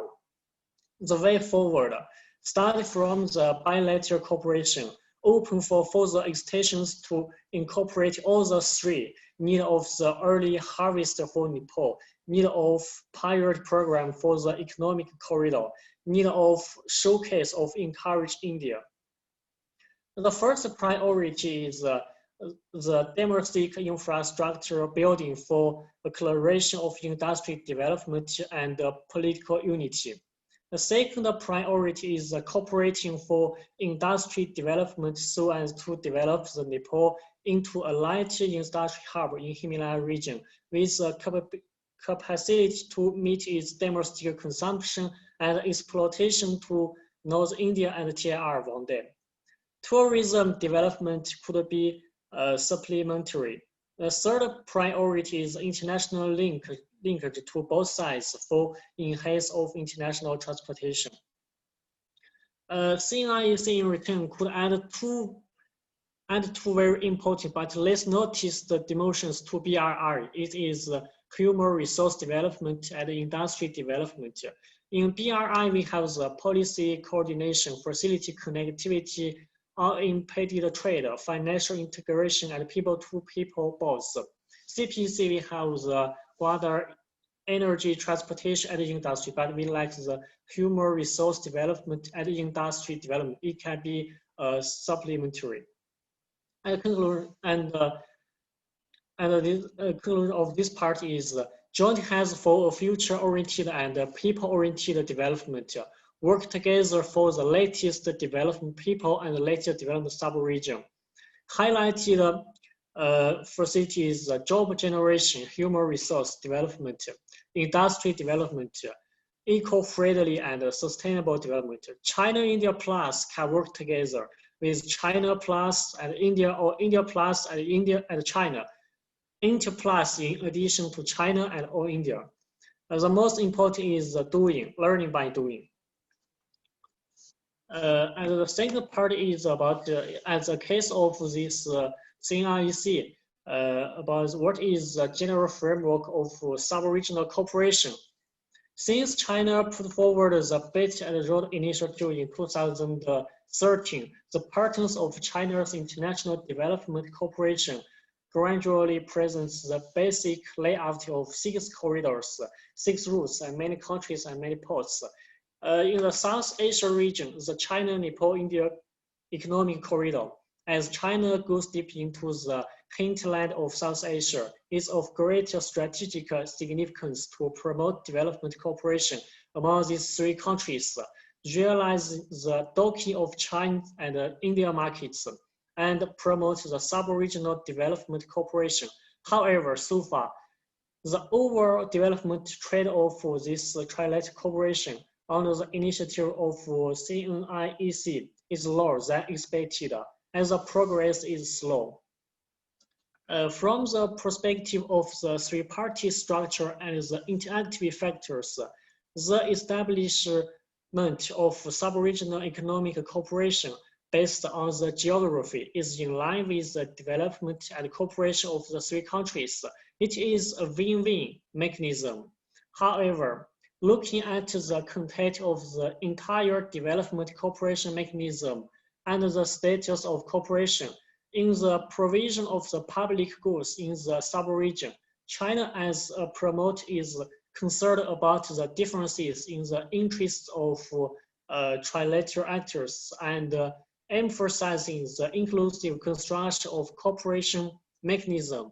The construction of the corridor has yet to have a clear strategic positioning, and there are no official statements and policy documents that clearly demonstrate the development cooperation framework and the clear coordination mechanism of the three countries. Under the BRI, the China-Nepal Economic Corridor has not changed the status quo of the traditional bilateral cooperation since its proposal, nor has it eliminated the negative externalities brought about by bilateral development cooperation. The status quo of China, Nepal, India sub-regional development cooperation and the provision of regional public goods are still one-way development cooperation between China and India, India and Nepal, and China and Nepal. And there is no trend of coordination and cooperation. But also, what is the base of cooperation? I think it's the bilateral relations and the generalized effects of cooperation mechanism. As the two largest developing countries, China and India, cooperated and competed with each other in many fields in history and also now. At present, China and India has established more than 2 institutionalized platform for bilateral and multilateral exchanges and cooperation at different levels, fields, and functions. And also, China and Nepal are examples of the relations between large and small countries. After more than 60 years of development, the two countries has established a bilateral cooperation mechanism involves political, economic, military, diplomacy, border security, trade, tourism, culture, exchange, education, energy, and environment, and many other fields. And also, India and Nepal, in the context of the increasing globalization, India has actively adjusted its South Asia policy, especially the Modi government. It emphasizes the neighbor first and established a multi-field consultation mechanism with Nepal. On the basis of this too many bilateral cooperations, the relationship between the two countries has been actively developed within the framework of bilateral cooperation. The future development of these trilateral relations depends on the existing interactions and models of the bilateral development cooperation. But what is the cooperation dilemma? I think is the negative effect of geopolitics and strategic demands. A trilateral cooperation in the sub-region is essentially development cooperation or a geography base. India's unique geopolitical concept has determined that when India's previous generations of leaders made their foreign policy, they determined their leadership in South Asia as an important goal. The imbalance of this trilateral cooperation in the sub-regional makes it easy for the struggle for leadership of the cooperation mechanism to emerge. China and India has different influence in Nepal. China mostly is the economic influence, but India is the strategic influence. Geopolitical competition and the gap in the power structure have faced the progress of trilateral cooperation between China, Nepal, and India. India is lack of a key power as made the establishment of this sub-regional trilateral cooperation and mechanism necessary to resolve the problem of geopolitical imagination and power dominance. relationships between these three countries. What is the future? What we can do for the future to reform the model and path choice of this trilateral cooperation? The geography priority of India, Nepal, and China makes the three countries a natural community of the interests. The negative externalities brought about by the depending of the bilateral development cooperation have made the development cooperation between China, India, and Nepal fail to achieve a benign interaction. Therefore, China and India should change the traditional mode of development competition with Nepal, seek a win-win situation for the three countries, achieve common development and common prosperity, and build a community of shared future for the three. Under the mechanism of the bilateral and trilateral cooperation, it is a new development cooperation model that China, Nepal, and India need to actively explore the practice. And firstly, at first, the path of China, Nepal, India trilateral development cooperation is still in the construction stage now. At present, there is no major cooperation mechanism among three countries, and the purpose of trilateral cooperation is more based on bilateral relations, interaction, and multilateral platform connection. Due to their geographical proximity, economic interdependence, and the attributes of both developing countries, the three countries all have practical need for development cooperation, such as infrastructure construction, connectivity, economic, trade, and investment cooperation, and so on. However, the demand and the contribution of China, Nepal, and India to the cooperation are different, which is limited by the imbalance of the geopolitical power structure and the thinness of economic functionalism. And the influence of geopolitical on the trilateral cooperation is far greater than of the economy. China is an active advocate and promoter of trilateral cooperation. Both the willingness to develop cooperation and the supply of development public goods are the most positive. Nepal is a strong demand of the size, and India is the unstable factor of the trilateral cooperation. India's sensitivity to security forces, India's frequent lack of role of key power. And second, to promote the trilateral cooperation mechanism in the sub-regional, we need to exchange the existing model of the development cooperation between China and India, and draw lessons from the supply path of public goods in the sub-region. In the model, there is a situation of bilateral competitive development cooperation of the three countries has gradually changed to the bilateral, trilateral, and the multilateral of the three countries. In the past, according to the supply practice of the sub-regional public goods, we need to play the role of key big country in the main body of supply, enhance political mutual trust, divide the dominance of the development-oriented public goods, strengthen the institutional construction of the supply model, ensure the stability and predictability of the trilateral cooperation, improve income expectations, link the supply content with the trilateral development demands, and complete each other, and enrich the content of trilateral cooperation. Yeah, that's all. Thank you. Thank you. So it was very interesting. We could hear many different opinions, like you're talking about trilateral negotiations, and I really don't know what kind of trilateral negotiations are you mentioning, but we'll come back to all of these questions. I know there is a greater perspective that has been thrown out, is that India and China needs to cooperate not just with Nepal, but at a sub-regional level. And this is very significant, because if we have the infrastructure development, if we have the development in terms of individual states, because the poverty is going to be one of the very crucial issues each country is going to face. China is already facing, India has, I think Nepal is going to have critical issues of how to deal with the poverty issues, especially in the post-COVID world. I think with this, we would need, development as the main agenda for cooperation. We would need connectivities to build up our infrastructure. But again, the issue would be, where are the finances for it coming? If China is willing to be a very cooperative partner in, supplying the finances, what are the terms and conditions of these finances? These are the very crucial issues I think we will be needing to talk about.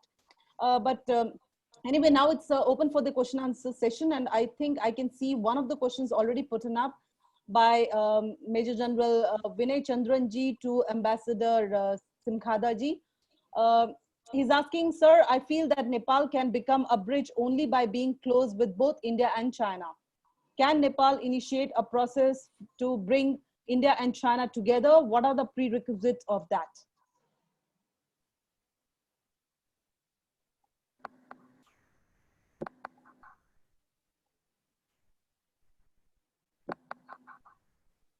Thank you. Can I be heard? I have something wrong with my video, but no, we can hear you. Yes, we are able to see you also. First of all, Professor, let me express my extreme happiness in listening to all the very, very nice presentations. And in fact, a lot of things have come out, which are very, very significant. So really, hats off to you for the initiative. As regards the question with Major General Vinay Chandran, I greatly enjoyed his perspective. And that is what we, I think, need. As I was trying to point out, that oftentimes as scholars as well as practitioners, we become prisoners of the past. Because what COVID-19 has taught us is, in fact, none of the assumptions on which we were designing many of our society today are going to have to change. Some of the basic parameters of power on which we designed our society. What has happened? Some of the most powerful superpowers are becoming virtually powerless in dealing with this threat that we even today do not really know what it is and how to handle it. So as a result, this demands the three things that I was highlighting. We need to liberate our mind. We need to innovate new methods. And we need to use both these to transform the way we govern, either internally as well as we conduct our interstate relations. That was my main focus. So in that sense, I absolutely agree with Major General. In fact, this hue and cry, partly in India, that in fact, when we raised the question of the border, that in fact, we did it on the behest of somebody else. It's absolutely based on a wrong set of assumptions. Here is Nepal, a country that has been independent in history, has in fact, the Major General was absolutely right. Historically, we have had problems with the North as well as with the South. But now we have embarked on a new paradigm of relationship where we need to be friendly with both India and China. And in that sense, I emphasize the fact that, oftentimes when we talk about the relation with India and China, a number of Nepali scholars and practitioners talk of the idea of equidistance. Individually, as a thinker, I've never used that idea of equidistance, because there cannot be equality, equidistance, equanimity, because nature has given us certain compulsions. So as a result, I've always used the idea of swavavik sambandha, which is a natural relationship. We have natural relationship of friendship with India and natural relationship of friendship with China. And that is absolutely right, in the sense that we need to be to reassure both sides that our policy is to strengthen friendship with both. And that is where our sovereignty and security lies. And that is where we can contribute in whatever we can. I mean, historically, a small nation in between two large powers is often regarded as a revenge of geography. But I've articulated a new idea called reward of geography. If we can manage this relationship well with India and China, then in fact, the revenge can in fact be reward of geography. And that is what we need. And for that, we need to build a relationship of confidence and trust with both India and China, that we are doing this on the basis of what we think is in the best interest of all three countries. So thank you very much for the question. It's excellent. I hope we are on the same page. Thank you. Thank you, Ambassador. This was very interesting. I mean, some of the points that you've mentioned is very crucial for us. I mean, we don't need to get into this, whether Nepal is having an equidistance or an equal proximity approach.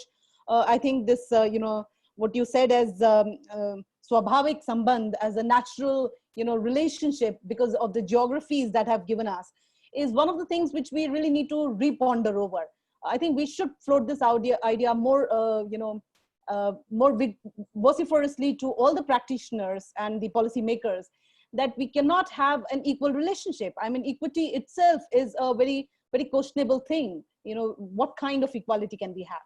But at the same time, I think we are pondering over other issues as well. And I can see So is raising his hands for some question. Over to So, if you want to ask any question to someone.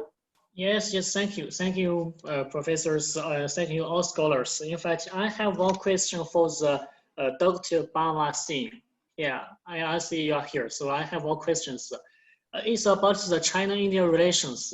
Nowadays, maybe in China and India, we all talk about the two countries' relations.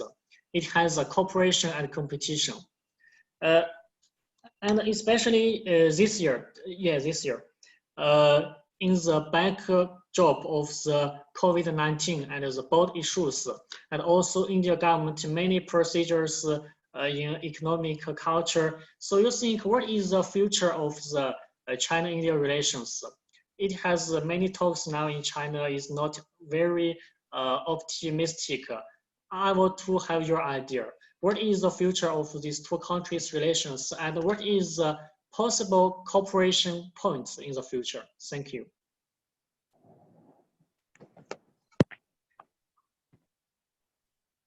Is Babaji, if you're, yeah, okay, please. okay, ma'am. So generally, focused on what would be the future of Indo-China relations. Yes, so I am strong supporter of Indo-China relations for the future, and multilateral and multidimensional cooperation between India and China. The reason being, most of the scholars have been dreaming of ancient century, and ancient century, particularly depending on the style, substance of Indo-China relations. So I think Indo-China relations should be very cooperative, but given the mistrust and distrust between both the countries, to me, I think relationship would remain very, very not positive in the coming time. China has already made a lot of geopolitical, geoeconomic, and geostrategic influence throughout the world, whereas India is also hoping of the same.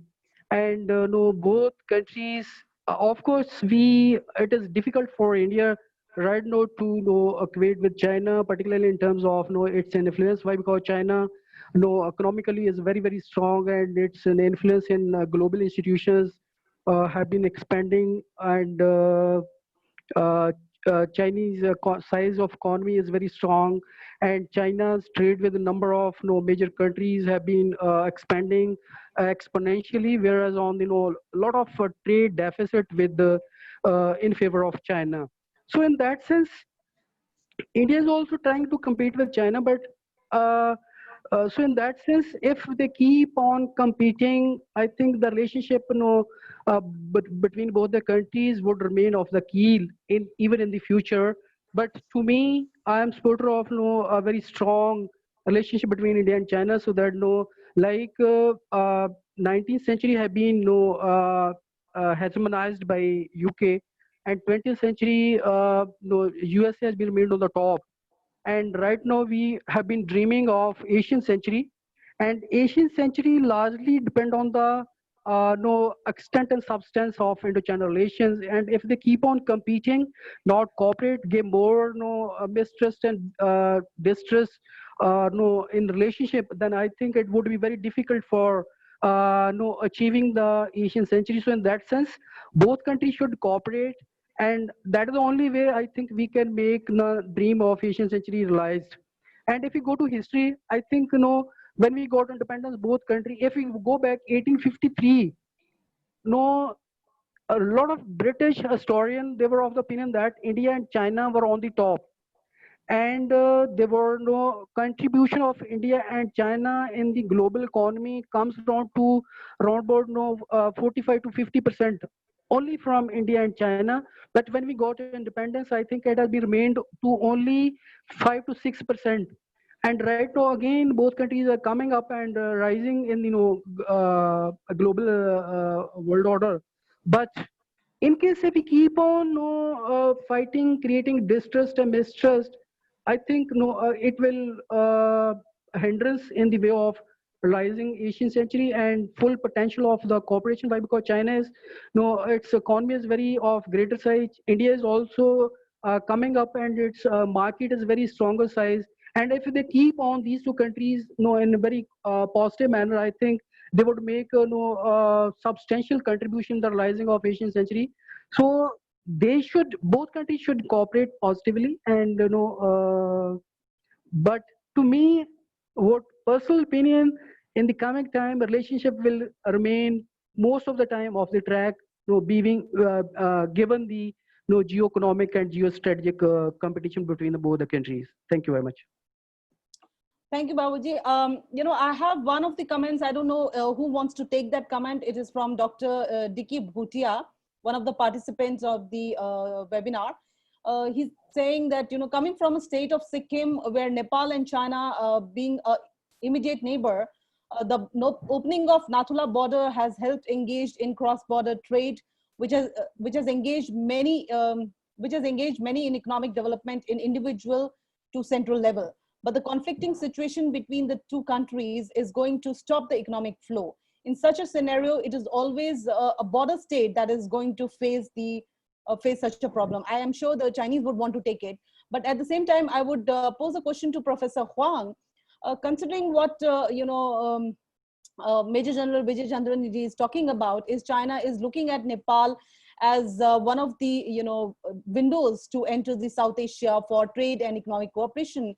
And President Xi Jinping and Prime Minister Modi is talking about 2+1. I mean, there were these talks about having a 2+1 cooperation, and we were talking about China, Nepal, India economic corridor. And you have given us certain figures talking about China's economic trade with Nepal is quite low compared to other South Asian countries. So how do you see this kind of economic relationship going in future? What are the concrete suggestions that you talk about in terms of connectivity or the projects China has in Nepal? Say, for example, you're talking about industrial projects. So what is this industrial park project all about?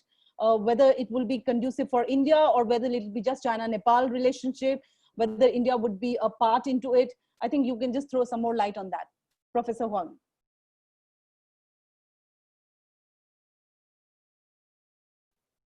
Is Professor Huang there?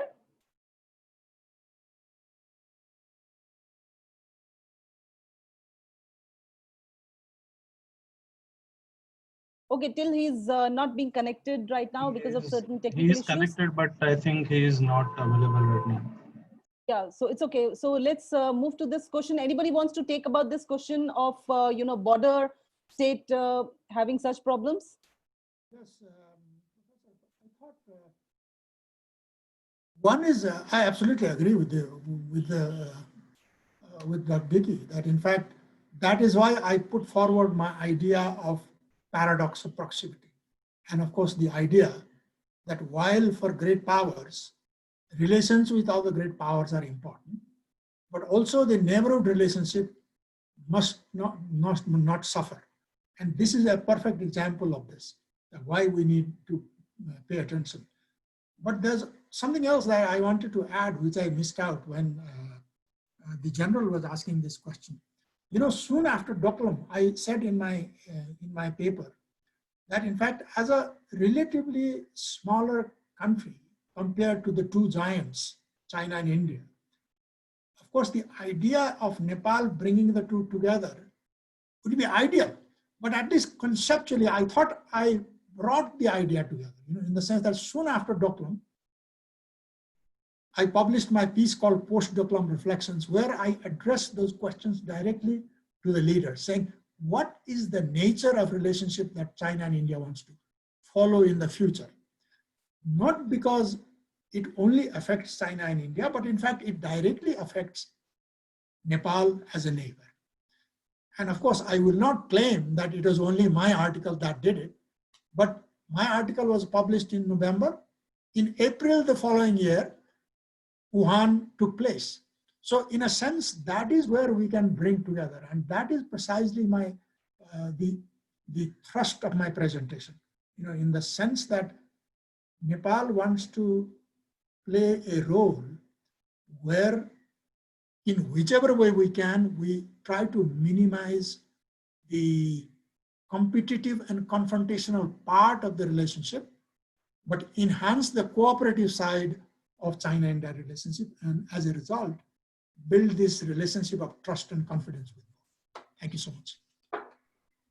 Thank you, Ambassador. I think this is very crucial. See, when we are talking about, you know, the trilateral relation or a bilateral relationship, what is very significant is these border states are the first ones to get, you know, the benefit or the, you know, the disadvantage that comes. I mean, whether the relationships are good or bad, it directly influences the states which are there. Say, for example, Ladakh, for now, or, you know, as the person is talking about Sikkim, you know, these are the states which will have more critical issues because their development already is not of a high level. And if we are having, you know, the big powers are having political issues, then the economy of this region or the border region is greatly affected.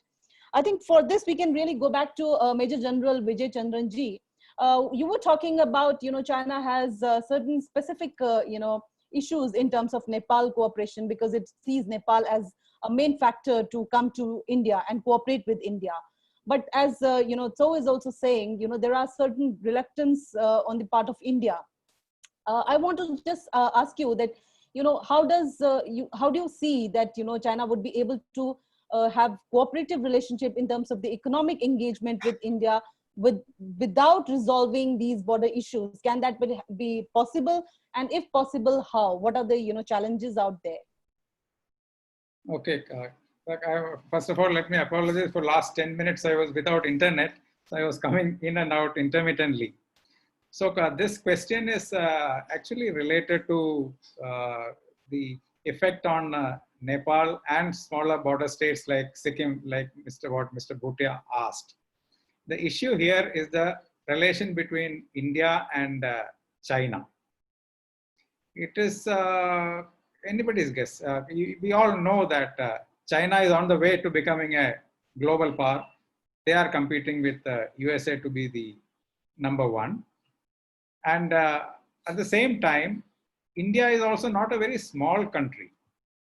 India is also growing. India also wants to occupy its space, which it feels that it deserves. So when both are growing, naturally there is going to be a conflict in the strategic spaces between China and India. We both being neighbors, we want to grow into the same place. So China will never want India to be growing equal to them before they achieve the #1 position. So the question of India also at the same time knows that China will not let them. So competing for the same strategic space, they lose the trust on one another. It is not the question only of Nepal. If you see, there are at many places, wherever India is going into the neighborhood or far away from the neighborhood, wherever India is investing, there is a conflict of interest with China. That is because both are fighting for the same strategic space. And a small state like Nepal, and there are many other, it's almost the same, similar case with even other neighbors of India. Nepal can never progress economically unless India and China are friends with each other. And this can happen only when India and China start trusting each other. So that's why I asked that question, who can let that happen? America cannot make India and China trust each other because we both don't actually trust America. Whereas a country like Nepal, who requires both India, because it's a landlocked country, unlike other South Asian countries like Bangladesh or Sri Lanka or Pakistan or any other country, they don't totally depend on two countries for their own economic development.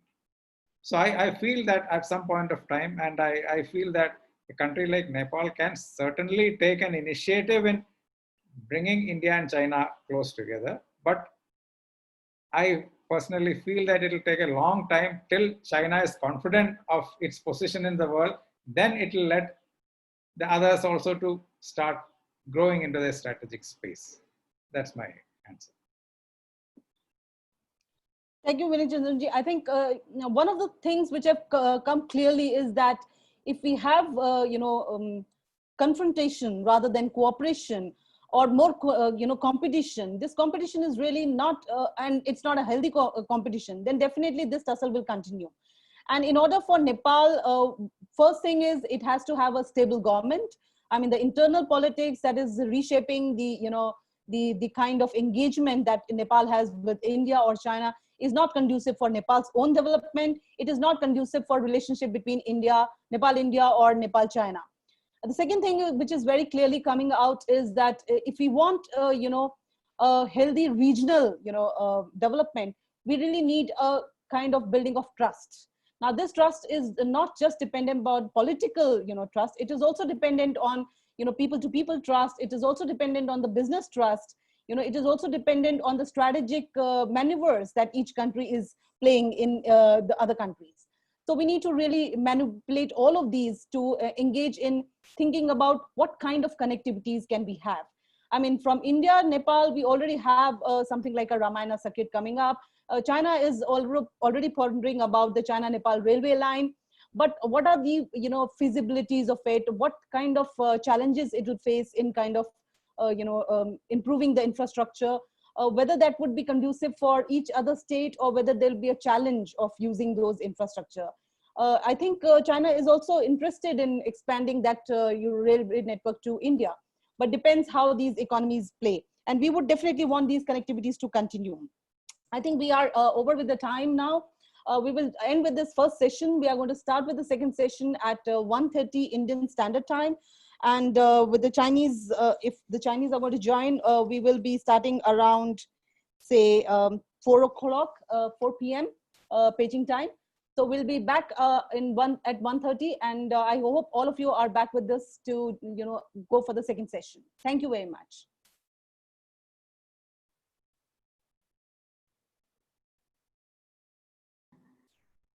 Thank you so much. Namaskar.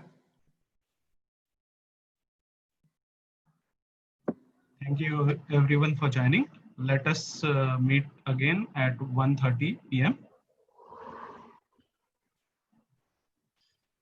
Thank you.